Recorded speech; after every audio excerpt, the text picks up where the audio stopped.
अस्सलामु अलैकुम वरहमतुल्लाहि वबरकातुहू। हाज़रीन व नाज़रीन, उम्मीद है कि आप खैर आफ़ियत से होंगे। आज जिस मर्ज़ के हवाले से हम बात करेंगे वो है माली खौलिया। ये बड़ा मूज़ी मर्ज़ है और ये बड़ा तकलीफ़ दे मर्ज़ है। बार बार आपको चीज़ें भूलती रहती हैं और आप हर टाइम परेशानी का शिकार रहते हैं और आप किसी के ऊपर मुतमईन ही नहीं होते। तो इसके लिए बड़ा आसान सा सिंपल सा इलाज है, सादा सा इलाज है। मैं आपको एक फल बताने जा रहा हूँ। अगर आप सुबह शाम वो फल धोकर खा लिया करें तो सिर्फ़ 15 से 20 दिन वो फल रूटीन से खा लें तो इंशाअल्लाह माली खौलिया का जो मर्ज़ है वो ख़त्म हो जाएगा। वो फल कौन सा है? सेब, जिसको हम एप्पल भी कहते हैं।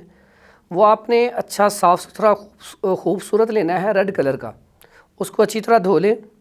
धोने के बाद 1 या 2 एप्पल सुबह और शाम 2 टाइम आपने रूटीन से दवाई समझकर खाने हैं।